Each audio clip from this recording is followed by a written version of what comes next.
CM ပွင့်ဖို့အတွက်ကိုယ့်ရဲ့ account သို့မဟုတ် page မှာအခုလိုမျိုးပြထားတဲ့အချက်လက်တွေကိုဖြည့်ထားဖို့လိုသလားအဲ့ဒီအကြောင်းလေးကိုသိချင်တယ်ဆိုရင်တော့ဒီဗီဒီယိုလေးကိုအဆုံးထိကြည့်ပေးပါနော်ဗီဒီယိုလေးမစခင်မှာကျွန်တော်ရဲ့ page လေးကို follow မလုပ်ပါသေးဘူးဆိုရင် follow လေးလုပ်ပေးဖို့အတွက်လည်းတောင်းဆိုချင်ပါတယ်ကျွန်တော်အခုပြထားတဲ့ဒုတိယအနီရောင် box ထဲကအချက်လက်တွေကိုတွေ့ချင်တယ်ဆိုရင်တော့ professional dashboard ရဲ့အောက်ခြေနာကမြားပြထားတဲ့ see your about info ဆိုတာလေးကိုနှိပ်လိုက်ပါနှိပ်ပြီးသွားရင်တော့အခုပုံထဲမှာပြထားတဲ့နေရာလေးကိုရောက်သွားပါလိမ့်မယ်အမှန်တကယ်တော့အဲ့ဒီအချက်လက်တွေဖြည့်ထားခြင်းမဖြည့်ထားခြင်းက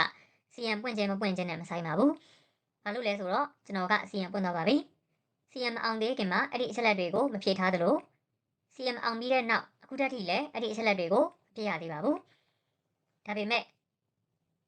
တချို့ကဒီလိုမျိုးစိတ်ကူတတ်ကြပါတယ်။အကယ်၍ကိုယ့်ရဲ့ account သမုတ် page က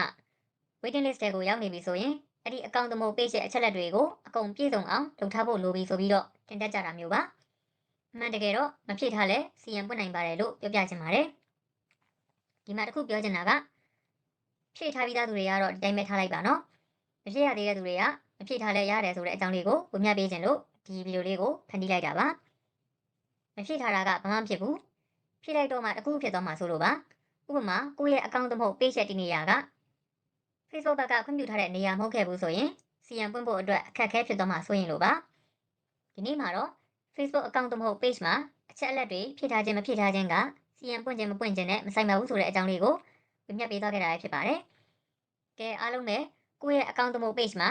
အချက်လက်တွေဖြည့်ထားပါသလား။ဒါမှမဟုတ်မဖြည့်ရသေးဘူးလားဆိုတာလေးကိုလည်း comment မှာရေးပေးသွားပါဦးနော်။နောက်နေ့တွေမှာလည်းအခုလိုမျိုး Facebook CM နဲ့ပတ်သက်ပြီး